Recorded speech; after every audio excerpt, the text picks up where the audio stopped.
অগ্রহায়ণ মাসের প্রত্যেক রবিবার দিন একবার হলেও শ্রবণ করুন ইতুলক্ষ্মী ব্রত কথা। বন্ধুরা, লক্ষ্মী মাস অগ্রহায়ণ মাসে মা লক্ষ্মীর বিশেষভাবে পূজা করার চল রয়েছে। আর মা লক্ষ্মীর অগ্রহায়ণ মাসে এই বিশেষভাবেই পূজাকে বলা হয় ইতু পূজা। এক্ষেত্রে মা লক্ষ্মীর পাশাপাশি একই সঙ্গে সূর্য নারায়ণের উদ্দেশ্যেও এই পূজা সম্পন্ন হয়। অগ্রহায়ণ মাসের প্রত্যেক রবিবার দিন এই পূজা সম্পন্ন করে অগ্রহায়ণের সংক্রান্তির দিন কোনো পুকুর, নদী অথবা কোনো জলাশয় বা গঙ্গায় এই ইতু বিসর্জন দিতে হয়। অগ্রহায়ণের রবিবারে সূর্যোদয় থেকে সূর্যাস্তের মধ্যে এই পূজা সম্পন্ন করতে হয়। কুমারী সধবা নারী পুরুষ হলেই এই পূজা সম্পন্ন করতে পারেন। এই পূজার প্রধান বিশেষত্ব হলো এই পূজাতে কোনো মূর্তির প্রয়োজন পড়ে না। এই পূজা সম্পন্ন করতে গেলে একটি পরিষ্কার সরার মাঝখানে ঘট বসিয়ে তার চারিদিকে ধান, হলুদ, মান ও কচু গাছ একটা করে বসাতে হয় এবং এর সঙ্গে মটর, সর্ষে, শুশুনি, কলমি ও 5টি ছোট বটের ডাল দিতে হয়। এর সঙ্গে উক্ত ঘটে সিঁদুর, ফুল, দূর্বা, বেলপাতা, তিল, হরিতকি, ধূপ, দীপ, নৈবেদ্য এবং একটি কাঁচা টাকা অর্থাৎ একটি 1 টাকা বা 2 টাকা, 5 টাকার কয়েন দিতে হয়। এরপর ইতুলক্ষ্মী পূজার মন্ত্র উচ্চারণ করে এই পূজা সম্পন্ন করতে হয় এবং সবশেষে ইতু পূজার ব্রতকথা শ্রবণ করতে হয়। এই ব্রতকথা শ্রবণ না করলে ইতু পূজা অসম্পূর্ণ থেকে যায়। বন্ধুরা, যদি কোনোদিনও কেউ এই ইতু পূজা করতে না পারেন, শুধুমাত্র ইতুলক্ষ্মীর এই ব্রতকথা শ্রবণ করে মা লক্ষ্মীর উদ্দেশ্যে একটি প্রদীপ প্রজ্বলন করতে পারেন। তাতেও এই ব্রতের পূর্ণ ফল অনেকাংশেই লাভ করা যায়। এই ব্রত কথাতেই ইতু পূজার যাবতীয় বিষয় সম্পর্কে ব্যক্ত করা হয়েছে। ইতু পূজা করলে আসলে কি হয়, কিভাবে এই পূজা করতে হয়, কেন করতে হয়, সমস্ত কিছুই এই ব্রত কথায় উল্লেখ করা হয়েছে। আশা করি ইতুলক্ষ্মীর এই ব্রত কথাটি শ্রবণ করে আপনাদের ভালো লাগবে। শুরু করছি অগ্রহায়ণ মাসের ইতুলক্ষ্মীর ব্রত কথা। এক রাজ্যে এক খুব গরিব ব্রাহ্মণ ব্রাহ্মণী বাস করত। তাদের অন্ন ও ঝুন্নু নামে 2টি কন্যা ছিল। একদিন ব্রাহ্মণের খুব পিঠে খাওয়ার ইচ্ছে হয়। সে সব জিনিস জোগাড় করে নিয়ে এলো। ব্রাহ্মণী রাত্রিবেলায় পিঠে করতে লাগলো আর ব্রাহ্মণ রান্নাঘরের পিছনে চুপ করে বসে পিঠে গুনতে লাগলো। এরপর ব্রাহ্মণকে খেতে বসিয়ে ব্রাহ্মণী যখন পরিবেশন করছে তখন ব্রাহ্মণ বলল, 2খানা পিঠে কম হলো কেন? ব্রাহ্মণী জানালো সে তার মেয়ে 2টিকে 2খানা পিঠে দিয়েছে। এই কথা শুনে ব্রাহ্মণ খুবই রেগে গেল, কিন্তু কিছুই বলল না। এরপর একদিন সকালবেলায় ব্রাহ্মণ ব্রাহ্মণীকে বলল, আজ অন্য ঝুন্নকে ওদের পিসির বাড়ি রেখে আসবো। পিসির বাড়িতে থাকলে 2টো খেতেও পাবে আর ওখান থেকেই ওদের বিয়ে থা দেওয়ার ব্যবস্থা করবে ওরা।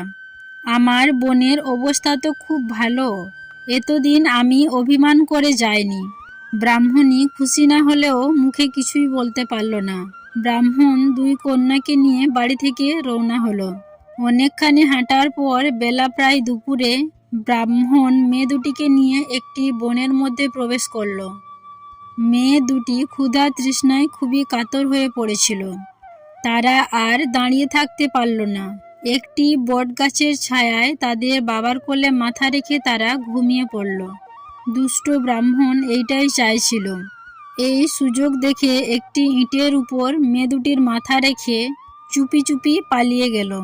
যাওয়ার সময় কয়েকটি শামুক ও গুগলি ভেঙে তাতে আলতা মাখিয়ে ছড়িয়ে রেখে গেল। মেয়ে 2টির ঘুম ভাঙতে দেখল যে তাদের বাবা সেখানে নেই। চারিদিকে খানিক রক্ত ছড়িয়ে রয়েছে। অন্য তখন ঝুন্নুকে বলল, বাবাকে বোধহয় বাঘে খেয়েছে। আরেকজন বলল, আমরা যে পিঠে 2খানা লুকিয়ে খেয়েছিলাম তাই বাবা রাগ করে আমাদের পিসির বাড়ি রেখে আসার নাম করে বনে ফেলে চলে গেছে। পিসি বলতে আমাদের কোনো কালেই কেউ ছিল না। এই ভয়ানক বনের মধ্যে তাদের খুব ভয় করছিল। দুজনেই চোখের জলে ভাসতে লাগলো। কোথায় বা তারা যাবে তাও ঠিক করতে পারল না। এমন সময় দূরে বাঘের গর্জন শোনা গেল। বাঘের গর্জন শুনে তারা আরো ভয়ে আড়ষ্ট হয়ে উঠল। এবার বুঝি তাদের বাঘের পেটে যেতে হয়। তারা তখন ভয়ে ঠকঠক করে কাঁপছে। এমন সময় অন্য বলে উঠল, ঝুন্নদি, দূরে একটা খুব বড় বটগাছ দেখা যাচ্ছে, চলো আমরা ওখানে আশ্রয় নিই। অন্যর কথা শেষ না হতে হতেই দুই বোনেই ছুটে গেল সেই বটগাছটির কাছে। দুজনেই বটগাছের সামনে হাত জড়ো করে বলল, বাবা বটরূপী নারায়ণ, আমরা ভয়ানক বিপদে পড়েছি। ওই শোনো দূরে বাঘের গর্জন। বাঘটা এসে এক্ষুনি আমাদের খেয়ে ফেলবে। তুমি আমাদের আশ্রয় দিয়ে বাঁচাও। অন্য ঝুন্নর এই কাতর কথা শুনে বটগাছটি তখনই দু ফাঁক হয়ে গেল। আর অন্য ঝুন্ন সেই কোটরের মধ্যে ঢুকে যেতেই আবার সেই বটগাছের কোটরটি বন্ধ হয়ে গেল। বাঘটা এসে দেখে মানুষের গন্ধ পেয়ে চারপাশে খালিটা ঘোরাঘুরি করলো, পরে সেখান থেকে সে চলে গেল। বাঘটা চলে যেতেই বটগাছটি আবার দুই ভাগ হলো। অন্য ঝুন্ন কোটরের মধ্যে থেকে বেরিয়ে এলো। এখন তারা কোথায় যাবে, কি করবে ভাবতে ভাবতে জঙ্গলের ভেতরে প্রবেশ করলো। খানিকটা চলার পর তারা জনবসতি দেখতে পেল। বন তখন তারা পেরিয়ে এসছে। তারা একটু দূরে দেখলো যে তাদেরই বয়সের কতগুলি মেয়ে একটা পুকুরের পাড়ে ঘট বসিয়ে কি সব পুজো করছে। অন্য ঝুন্য তাদের কাছে গিয়ে দাঁড়াতেই সঙ্গে সঙ্গেই তাদের পুজোর ঘটগুলি উল্টে পড়ে গেল। সেই মেয়েগুলো তখন রেগে গিয়ে বলল, কোথা থেকে অলক্ষী এলে তোমরা যে আমাদের ঋতু পুজোর ঘটগুলি উল্টে পাল্টে করে দিলে যে। অন্য ঝুন্য তখন খুবই কাঁদতে কাঁদতে সেই মেয়েগুলির কাছে তাদের দুঃখের কথা বলতে লাগলো। সব কথা শুনে তারা অন্য ঝুন্নকে বলল, তোমাদের কোনো ভয় নেই, আর কাঁদতেও হবে না। তোমরাও আমাদের মতো ঋতু পুজো করো, তাহলে তোমাদের আর কোনো দুঃখ থাকবে না। যাও, এখন তোমরা ওই পুকুর থেকে স্নান করে এসো।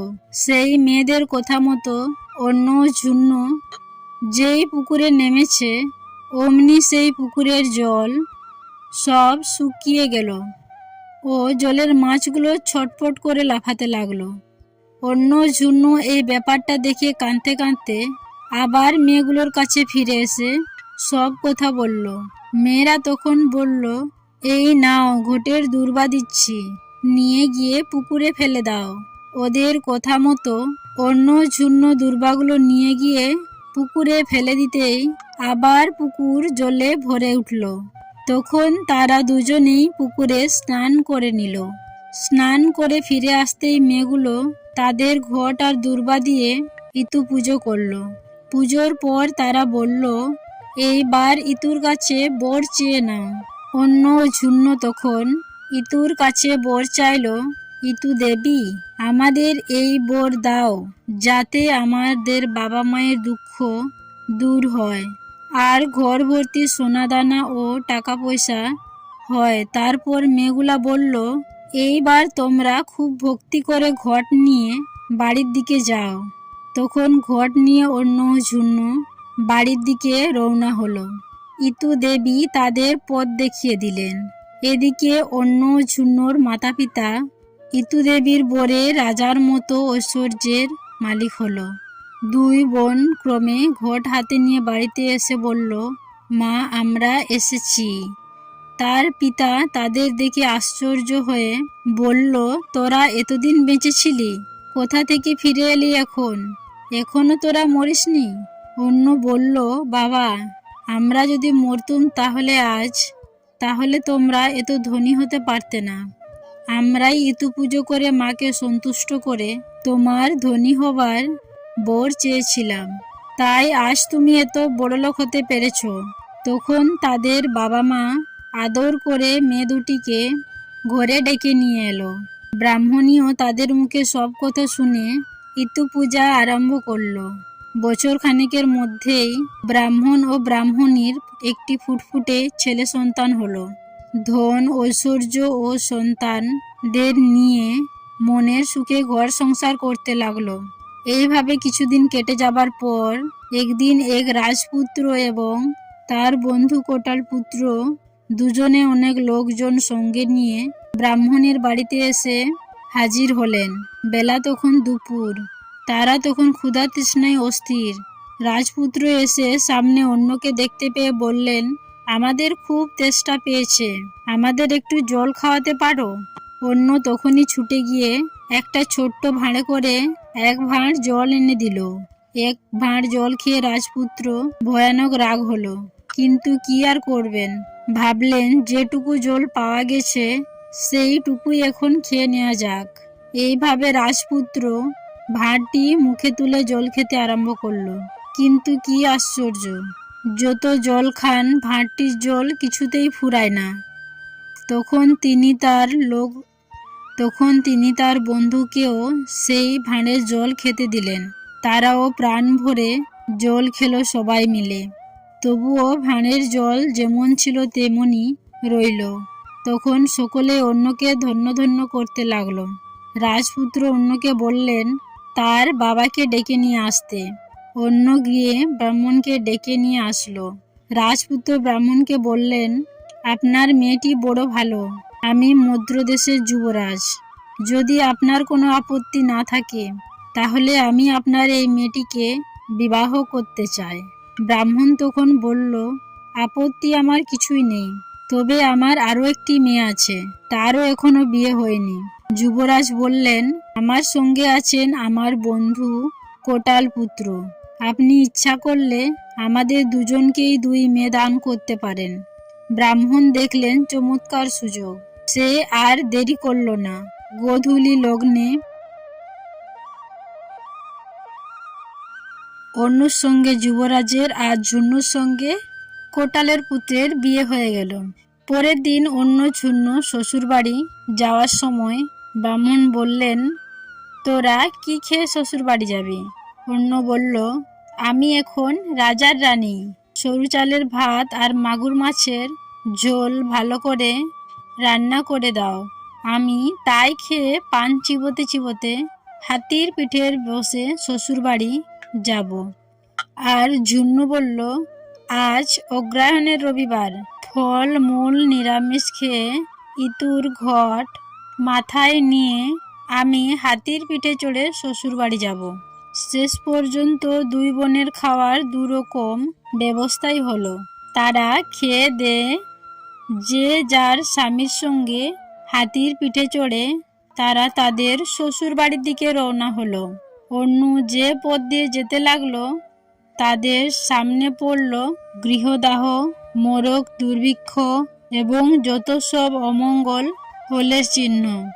আর ঝুন্নু যে পথ দিয়ে যেতে লাগলো দেখতে পেল বিয়ে, সভা সমিতি, অন্নপ্রাশন, আরও নানা রকম পুজো পার্বণ। এইভাবে অন্য যুবরাজের সঙ্গে রাজার বাড়িতে এসে হাজির হলো। রানীমা ওদের আসবার খবর পেয়ে বউ বরণ করার জন্য সমস্ত জিনিস নিয়ে বউ বরণ করতে এলেন, এবং বউ যেমনি হাতি থেকে নামলো অমনি রাজার বাড়ির সিংহ দরজাটা হুড়মুড় করে ভেঙে পড়ল। যুবরাজের মা অনেক বোকাচোকা করে বউকে ঘরে তুললেন। এদিকে কোটাল পুত্রের মা বউ বরণ করতে এসে দেখলেন তাদের বাড়ির লোহার গারদগুলি সব সোনার হয়ে গেছে। কোটাল পুত্রের মা কোলে করে নতুন বউকে আদর করে ঘরে তুললেন। অন্য রাজবাড়িতে আসার পর মদ্র যুবরাজের ধন ঐশ্বর্য বিষয় সম্পত্তি সব ক্রমে ক্রমে কোথায় চলে গেল। যুবরাজ একেবারে ভিখারি হয়ে পড়লেন। আর ঝুন্নু কোটালের বাড়িতে আসার পর থেকে কোটালের বাড়ি ধন দৌলতে পরিপূর্ণ হয়ে সংশয় একেবারে উতলে পড়তে লাগলো। সারা দেশে প্রচার হয়ে গেল যে কোটাল পুত্র এক খুবই লক্ষণযুক্ত মেয়ে বিয়ে করে নিয়ে আসছেন। তাদের এখন সব দিক থেকেই বাড়বাড়ন্ত। মধ্যযুগের যুবরাজ অন্যকে অলক্ষ্মী ভেবে নিয়ে তার ওপর খুবই চটে গিয়ে খারাপ ব্যবহার করতে লাগলেন তার সাথে। অন্য তার সামনে এলে তাকে দূর দূর করে তাড়িয়ে দিতে লাগলেন। শেষে একদিন ঘাতককে ডেকে বললেন, এই দণ্ডে অন্যকে কেটে তার রক্ত এনে আমাকে দেখাও। ঘাতক যুবরাজের হুকুমে অন্যকে শ্মশানে নিয়ে গিয়ে ছেড়ে দিল, আর একটা শিয়ালকে কেটে তার রক্ত এনে যুবরাজকে দেখালো। অন্য ঝুন্নুর কাছে গিয়ে সব কথা খুলে বলল। মায়ের পেটের বোনের এই দুর্গতি দেখে ঝুন্নু কাউকে না জানতে দিয়ে বোনকে তারই বাড়িতে লুকিয়ে রাখলো। এমনকি তার স্বামী কোটালপুত্র তা বুঝতেই পারল না। ঝুন্নু বুঝল যে তার বোন ইতুর অসম্মান করেছে তার বর, তাই সে আজ এই বিপদে পড়েছে। তখন থেকে ঝুন্নু আবার অন্যকে নিয়ে ঠিক নিয়ম মতো ইতুর পুজো করতে লাগলো। তারপর ইতু দেবী আবার অন্যর ওপর সন্তুষ্ট হয়ে আশীর্বাদ করলেন। সঙ্গে সঙ্গে যুবরাজেরও ধন সম্পত্তি ধীরে ধীরে বাড়তে লাগলো। যুবরাজ একদিন স্বপ্নে দেখলেন এক দেবী তাকে বলছেন, এক্ষুনি অন্য রানীকে খুঁজে বাড়িতে না নিয়ে এলে তোর সর্বনাশ হয়ে যাবে। যুবরাজ স্বপ্ন দেখার পর বললেন, কিন্তু তিনি জানতেন যে অন্য রানীকে ঘাতক কেটে ফেলেছেন।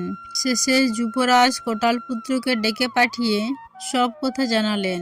কোটালপুত্র তখন ঘাতককে ডেকে পাঠিয়ে অন্যর কথা শুনলেন এবং খুবই ভাবতে ভাবতে বাড়ি চলে গেলেন। কোটালপুত্র অন্য ঝুন্নু ও যুবরাজের জন্য খুবই দুঃখ করতে লাগলেন। ঝুন্নু তার স্বামীকে ভাবনার কারণ জিজ্ঞাসা করে অন্যর ব্যাপারে জানতে পারল। তখন সে তার স্বামীকে বলল, মা ইতু দেবীর আশীর্বাদে যুবরাজ আবার অন্যকে ফিরে পেতে পারেন যদি আমার কথা মতো কাজ করেন। তুমি যুবরাজকে বলো যে আমাদের বাড়ি থেকে তার বাড়ির দরজা পর্যন্ত কলা গাছ পুঁতে সাবু ফেলে যদি কড়ি দিয়ে দিতে পারেন তাহলে আবার অন্যকে ফিরে পেতে পারেন। কোটালপুত্র যুবরাজকে সেই কথা জানালেন। যুবরাজ অন্যকে পাওয়ার আশায় সব কিছুই করে দিলেন। ঝুন্নু তখন অন্যকে রানীর সাজে সাজিয়ে তাঁবুর মধ্যে দিয়ে রাজবাড়িতে পাঠিয়ে দিল। অন্যর চলার পথে এক বুড়ি মায়ের আঙিনার সামনে দুর্বার শিকড় পড়েছিল। সেই দুর্বার শিকড়ে লেগে অন্যর পা কেটে গেল। যুবরাজ এতে খুবই ক্রোধিত হলেন এবং হুকুম দিলেন যে সেই বুড়ি মায়ের পাটি কেটে ফেলা হোক বা চোখ দুটি উপড়ে নেওয়া আসা হোক।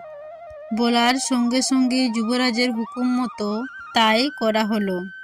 যুবরাজ অন্যকে নিয়ে রাজবাড়িতে ঢুকলেন। এরপর অগ্রহায়ণ মাসের অন্য যখন ইতু পুজো করলো, কিন্তু ইতুর কথা শুনবার জন্য রাজবাড়িতে উপস্থিত কোনো স্ত্রীলোক পাওয়া গেল না।